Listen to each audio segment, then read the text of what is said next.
Hello everybody. Hey, GW here. I just wanted to give everybody an update on the aquaponics system in the garden now that we're officially in the fall season here in North Carolina. On a side note, I actually found my Kodak. It was in my motorcycle jacket in one of the inside pockets, so now I've got two videos with which to film from, which is pretty good, because I might leave one that I just take with me at all times and just leave one here at the house. Who knows? So let's just start off with the noisy thing, the aquaponics system. As per its usual, there really is not that good of, or not that growth that, you know, everybody else sees, because I have it on the inside. And take a look at this bunch onion right here, because when I show you its cousins outside, its brothers and sisters, you'll understand why. I did some cleaning, some fall cleaning, took out all of the tomatoes, silly me, strawberries that should have been there. So I have to clean those net pots out and we'll plant something else in there. The swirl filter still working well. Now all of my, and I'll tell you why I know it's working well here in a moment, all of my bream had perished. And so I went out and I bought about 15 of these tiny little comets. Now I thought they would be able to thrive and do well in there, but apparently when they die, they get sucked up into the holes you see right there. Because I found two carcasses in here that apparently had been chopped up. Oh well. So I think I'm going to try to buy some bigger comets next time. I started my lettuce. I've got head lettuce there, some other lettuce there, and I again forgot to label what I had put in there. But I think this side's Jericho and this side's head lettuce. Outside, I have a cast net, so I tried to repurpose the box it came in, and we have no growth in there so far, as you can see. But you know, it was an experiment. That whole reuse, reduce, recycle, I got that backwards probably, but whatever. You can see everything's trying to die out now. The mint, strawberries, dismal. So the bunch onion I showed you in there, these are what it should be, the cousins. Look how big that bad boy is right there. It should be that big, but it sure isn't. Celery, well, it is what it is. Now the carrots actually have got pretty good growth on there. I'll probably pull them out because they're not going to look anything but like grub worm type of carrots. The basil over here is looking really well, especially the new growth we have with the basil. The older growth here still got, you know, these spots on there. Who knows?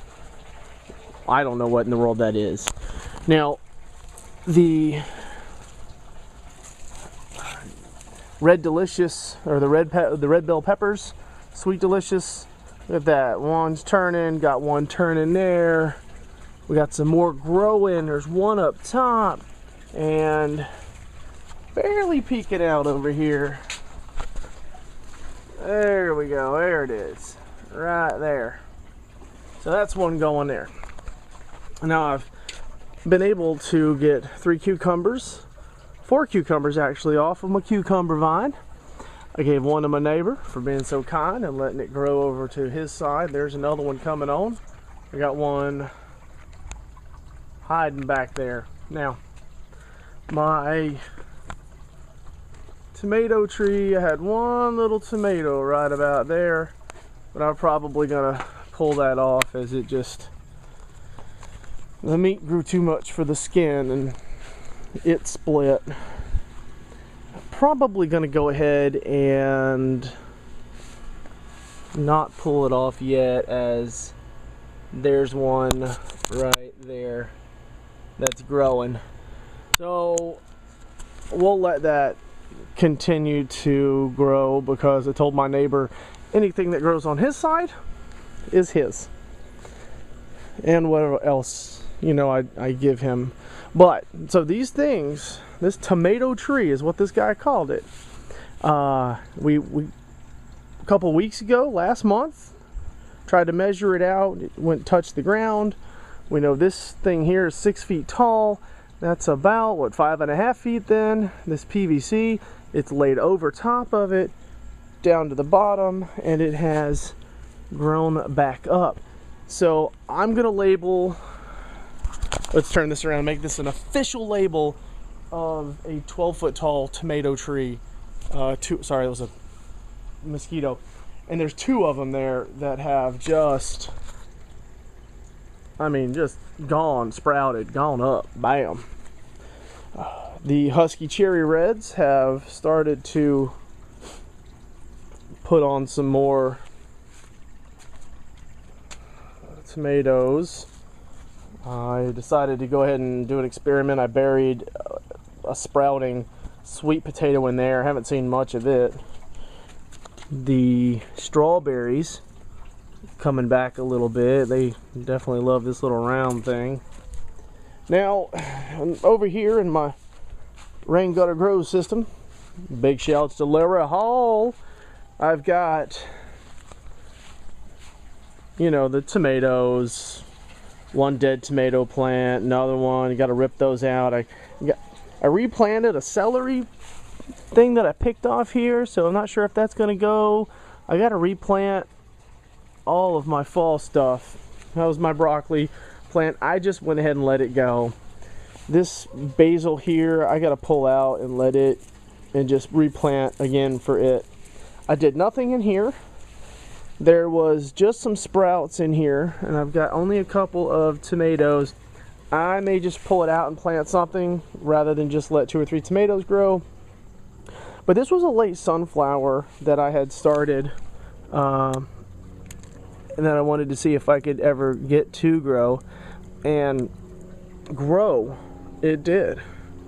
And I believe, let me switch over to get focused here. What we have going on here is the start of a flower. And a little insect on the inside. Get away from the flower. So, that's that. So hopefully by the time it gets too cold, I'll actually have a flower, a sunflower, which would be pretty awesome. Now the next thing to do next time, if I'm here, is to, you know, plant some more flowers here. The bees would like to, you know, snack on and pollinate from. But I am hopefully in the process of moving to a different house as soon as we can get this one sold, and then I'll have a bigger garden and bigger aquaponics system. So in the meanwhile, you keep your fingers dirty, subscribe, like at the bottom, and we will come to you with some more updates. Talk to you later.